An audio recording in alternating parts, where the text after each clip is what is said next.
Due to suggestive adult themes and dialogue, this podcast is intended for adults. In other words, the truth is ugly, so we get ugly right along with it. Everything we say is out of love for ourselves, our people, and our community. Sincerely, the Green Route Podcast.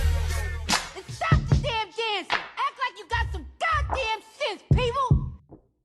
Black people don't hope, we wish. We wish a motherfucker would be in our shit.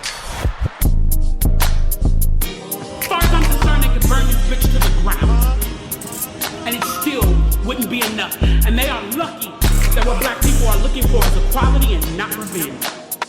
All right, y'all. I want to welcome y'all to episode 15 of the Green Route Podcast. Yes. Thank y'all for tuning in with us on live. I am GS. And I'm Marlissa. What's up, y'all? Welcome back. Dennis Rodman. So I'm gonna let you kick this one off. So my man Dennis is planning to go over. Well, he said he was planning to go to Russia to help negotiate on Brittney Griner's behalf. I'll say this: that first of all, Dennis Rodman went to school out here in Dallas, so we got to show him love. Just as somebody who went to South Oak Cliff High School, just off the rip. But at the same time, he's not a diplomat. He's not considered a diplomat. But truth be told, let me say this. He has ties to Kim Jong-un. Does. So with that being said, if you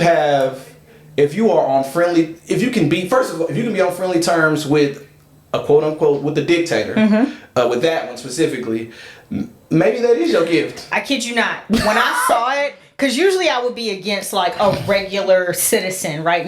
But when I saw Dennis Rodman's name, that was the first thing I thought about. I was just like, no, he was over there like wearing the garb and everything in North Korea. Like, maybe we ought to let him. Maybe, you know what? People say that black people have more power than we realize. And we don't really know how far our culture reaches. Like, we don't really know how much of a hand that we have, or at least how well known we are in other spaces. And a lot of times, it is celebrity power that can get us in the door. Yeah. When I saw it, I was just like, he might actually be our best bet. And the other reason is, this is a black man going to lobby on behalf of a black woman. That immediately made me feel better about the situation. I respect that for sure. For sure. And I know he can be a weirdo. I remember when he ripped his Laker jersey off. I think it was still like, we weren't even in the Staples Center yet. We were still in the Forum at the time. Yeah, like, I remember I was at the game. Mel is an LA native, I'm from there. by the way. Like LA proper. So I remember him. So yeah, there's that. But I'm just saying, like, he's had some moments, right? And I think when people think of Dennis Rodman, like, we think of the weird character, right, who he's been out there at times. Right. But when I saw this, I was like, he may actually be our best hope. So and I know we got another minute and a half or 2 minutes. They told him not to go. They did. Because he could muddy negotiations. I mean, truth be told, it's one of them things where it's like America, in a situation like this, it's already muddy. Yeah. This shit already kind of ugly. It's already kind of sticky. So it's just like, what other hopes do you all have? Do you're banking that we depend on you all to bring Brittney back? Right. I'm sorry, I'm not 100% leaning on that. I think we should use whatever we can to get her back. Yeah. Again, I don't know the fullness of the negotiations or how far along they are. I know that somebody mentioned that they are closer to potentially trading her for, somebody that we have here. Possibly. Yeah. It's possible. I don't think he could hurt if... I don't think it would hurt either. If there is... And I mean, I think there's a conversation that is had with a foreign policy expert that says, hey, here's what we're offering, here's what's on the table, here's what's not, here are your talking points. And I'm not saying give him a script, right? But just understand, like, these are the things that we're able to budge on. Here are our sticking points. Here are the things that, like, we're not moving on at all. Let him help. See... I'm not even going. I ain't gonna even go that far in that sense. To, like, I would say, look, don't threaten, don't be combative. If I could just give him something, don't be combative, don't threaten, don't speak for the USA. Speak as someone who has star power, because that's what you're operating off of. Use what you have. Use your charisma. Use what you have You don't make go something offer happen. nothing you don't have. Don't go offer them the Statue of Liberty. Don't You be know what I mean? "Look, fam, I got these. I got these gold. I got these. got some bricks. I got some bricks. I got some gold bricks. I got some. Nah, fam. Just be you. Because clearly, whoever you are, it's you able to do it. It You gets able him to into connect with places. folks. Yeah. So, Yeah, no, I agree. So I'm interested. So I think I'm looking at a headline. 3 days ago, he says he was going. A day ago, they discouraged him, but they didn't say, "Hey, you're not going." So I'm interested to see what his next move is. And Great Black Century just brought up a point. He said, "Remember, Kim Jong Un is a '90s Bulls fanatic. That was Rodman's with him. Yup. Putin don't give a fuck about the '97 flu game. That's facts. Yeah. He don't. So what we saying? Well, maybe if it ain't Dennis, then maybe you gotta be somebody else. Maybe LeBron. Shit, we'll send whoever. Goddamn, baby, it's Roger Staubach, Who Troy knows? Aikman, shit. Meryl Smith Streep, could go over there. Will Smith You're go like- over there. Chris Rock, Right. send somebody. Who does Putin enjoy? Who does he? Because he we need to look at his Apple TV and see who we we've gotta been see- watching. Yeah, But- let's check out his Netflix account. So we are in Dallas, y'all. I just think it's funny that Dallas has had several once in a 1,000-year storms in the last 18 months, and they're still having the nerve to call them once in a 1,000-year storms.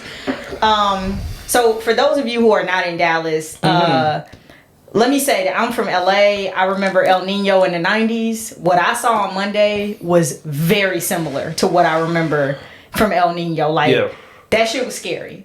In 15 minutes, I saw 3 accidents and a rescue happening from a swift water rescue team, like crossing the bridge over on MLK, like going into Deep Ellum. They were like literally trying to string this woman up to get her out of her car. It was insane. But you're from here, so tell me, like, is this what you know about this? I'll say this. For one, Hood dogs outside. shout out to the animals outside. But I'll say this: I had never seen the Trinity River that high. Okay. Like, again, I've been here since I was a small child. I mean, I was in Austin for a few years, but I don't think I missed anything catastrophic like this. It's the most rain I've ever seen. Okay.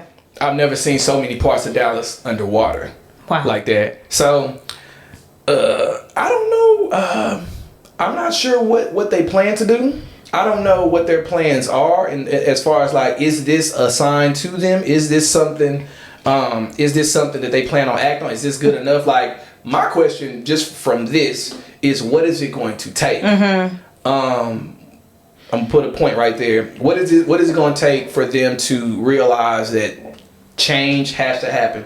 And I also kind of want to send a shout out to California, because they plan on cutting all new sales of new vehicles, gas powered vehicles, by like in 15 years or something like that. Okay. It's like that's them doing their part to, like, eliminate, like, emissions as much as they can. So I kind of feel a way about it, but I can see being that I do believe that humans are affecting the climate. Oh, 100%. I can see Yeah. I can see that as a good thing. Now, I don't know how many of us gonna be able to afford these electric powered cars, or I don't know how that's gonna work with the rest of us, because, again, a lot of folks in the hood still ain't even got internet.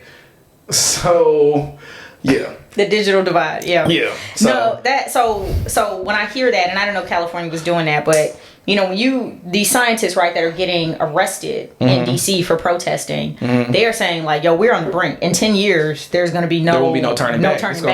So to have California say, hey, in 15 years, we're gonna stop, it's gonna be too late. Like, we need some right now action. Yeah. And it's like we're seeing the writings on the wall. I ain't gonna lie, there have been a lot of predictions that have come out, specifically with California. They predicted that y'all are gonna get some crazy amount of rainfall. Yep, I saw that. They're predicting that this is going to be a winter just like last winter. I We're gonna heard get that too. the same thing, probably even worse, What they probably call even it, longer. Alaska's making a return, so y'all be careful out there. I ain't gonna lie. I was talking to somebody who was in Houston, and they were talking about how they haven't had a hurricane. It's already been hurricane season, so they potentially could be on the brink of a big one. Yeah. I ain't gonna lie. I foresee this being a strong tornado season with the heat that we've had, with the cool weather that's coming down, with the coldness that we potentially might be facing. Yeah. Oh yeah. We gonna see. I predict we gonna see a tornado in Dallas. At least close in Dallas County. We gonna see something like a legitimate one because a lot of us from Dallas, we still ain't never seen no tornado. We've had tornadoes around us, but we ain't never seen like a legit one. I think we gonna actually see one. Listen, well, I'm a mile away and I got crawl space, so if y'all need to come get up under the house, I'm gonna show you. We're gonna have to do. This is look for all of us who are DISD raised. We had to do tornado drills. I don't know if they actually would work or would have worked, but we had to do tornado drills when I was a kid. They phased them out. They stopped doing them, but they might fool around and bring them back. Maybe, yeah. And I mean, we should probably touch on real quick that there is still a major lag in climate change policy. Oh yeah. In DC, and so GS and I were joking when we were setting up that like, well, that's why they get Mars ready, right? Like they know. They know this shit is about to be over. They know. Well, they know that it's about to be over, but they know that they can milk it. They know that if they actually what they're banking on are the few scientists who completely disagree. They banking on those, but they're saying that it don't matter because if 95% if that 95 percentile of scientists, if they're actually correct, then it's cool. We got other shit we can do. I got somewhere other ways we can go. Yeah, I got somewhere to be. Yeah, I've heard about y'all bunkers. If y'all not watching Viceland, while the rest of us die, y'all should watch that. It is incredible. Some of the shit that they have built up to try to save themselves from like the end of days. And my last point about it, speaking to that point, Love, Death and Robots, one of my favorite shows. It's a bunch of short animated films on Netflix. One of my favorite shows. Yep. So it's an episode where it's like these three robots. The premise of it is these three robots are traveling. They're traveling to planets that have destroyed themselves. So they can learn and just take data. Okay. So basically, they come to America after shit hits the fan here, and they go to all the bunkers, like all the different. They go to like the low level ones, all of the ones up, and they see how they all failed in their own kind of way. I'm gonna have to go find that episode. I'll send it to you. Okay, yeah, let me know because I did start watching that, and some of that stuff is interesting. We'll talk about it. All right, it's good. Sunshine, sunshine, tell me where you are. 'Cause I need you to get me through my